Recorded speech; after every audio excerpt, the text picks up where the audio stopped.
future Hall of Famer. The coach, Tony Dungy, joins us on loan from Football Night in America. Hi, Tone. Hey, good morning, Dan. How are you? Are you busy?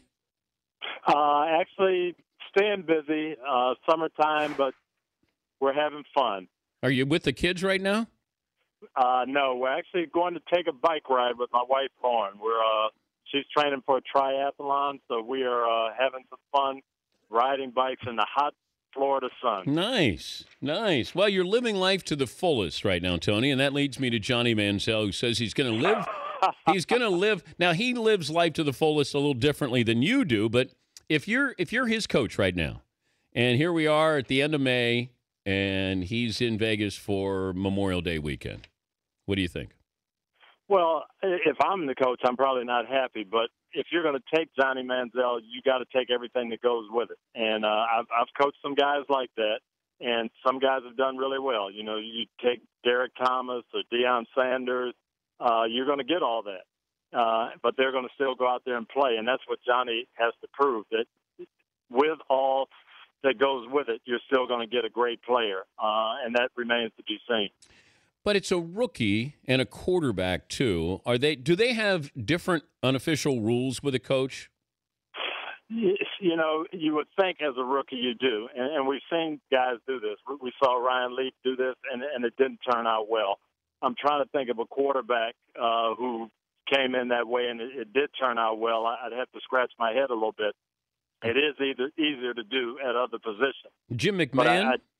Jim McMahon, you'd have to say, live by his own rules, and he definitely, performed when he was on the field, but you had to take all of Jim McMahon. You knew that going in, and I think it's the same thing with Johnny Manziel. Brett Favre to a similar degree, but, he was almost out of the league the way he was partying in Atlanta and then got to Green Bay, and Mike Holmgren probably salvaged that Hall of Fame career. Well, yeah, that's probably a better example, that it could have turned out poorly, but Brett did decide at some point, hey, you know what, quarterback is my first job. Let me do that well, and then I can do some of the other things. But again, this shouldn't surprise us. I mean, anybody who did a little research, you knew that when you took Johnny Manziel, you were going to get the whole package, and you had to be ready for the whole package. I know we've been spoiled by quarterbacks who've come in recently, but are you in favor of sitting your rookie quarterback for the first year? I think if you got a guy that you think is your franchise player, you let him go. Russell Wilson had a good deal of success, RG3.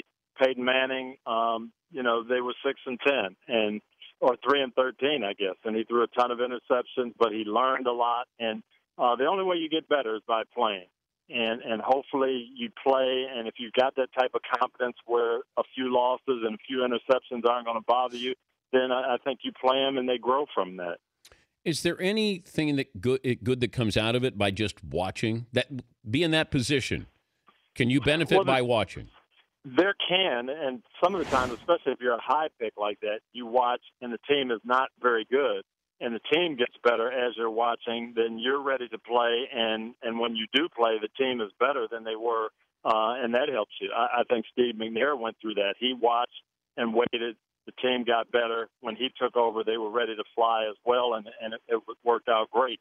Aaron Rodgers watched and probably chafed a little bit, but when he was ready to step in, they had a good team going. He knew the offense, and he was ready to go. So it can happen. I just think probably you get more out of playing than watching. He's Tony Dungy from Football Night in America joining us on the Dan Patrick Show. Would you allow your team to do Hard Knocks? I would be against it. I guess now they're forcing some teams to do it. We were asked in the past when I coached. I did not want to do it. I didn't want to show the league and everybody else how we did things. If there was something we did that was good, I didn't want everybody else to know, and I didn't want my coaches and players to be under the microscope, 24/7. Just be able to relax and not worry about putting bulletin board material up for other people, not worry about anything that goes with it. I think it's great for the league and great for the fans, not necessarily great for the team that does it.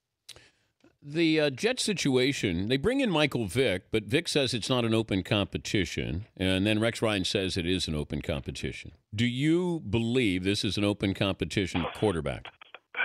I'm having trouble with what everybody's saying, and they probably just need to get on the same page.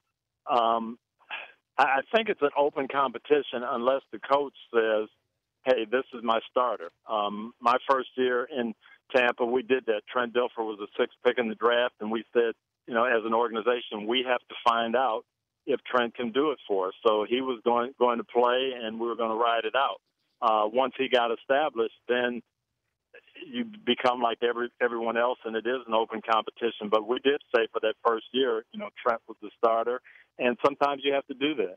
See, I just believe Vic is a better quarterback, at least right now, for this team. But if it turns out that way, and they knew that in signing Michael Vick, and I think that's one of the things John Idzik and Rex Ryan had to deal with. If I do want Geno Smith to be the quarterback, then I don't know that I sign Michael Vick unless I want to have an open competition, and I think that's what they did. Who's more likely to start sooner, Michael Vick or Johnny Manziel? I would say Manziel. I think they'll have a riot in Cleveland if Manziel isn't starting opening day. I would want to face those fans if you trot someone else out there on opening day. The commissioner, he's judge and jury, and I know that he acted on some things where there was DUIs, Ben Roethlisberger's sexual assault case. He hasn't done anything with Ray Rice. Why?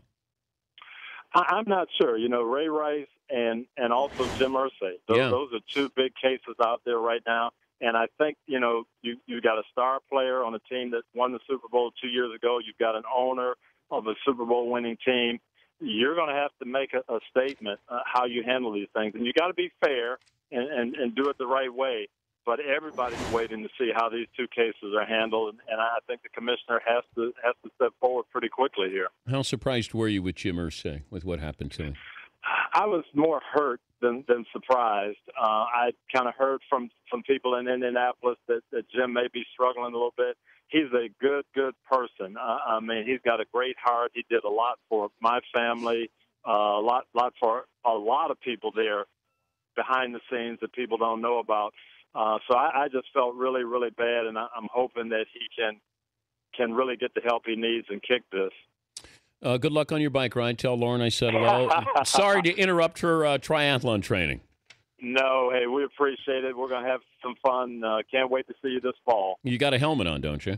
Yes, sir. Absolutely. Okay, just want to make sure. All right. Thank you, Tony. Absolutely. All right, Dan. See you. It's Tony Dungy, Football Night in America.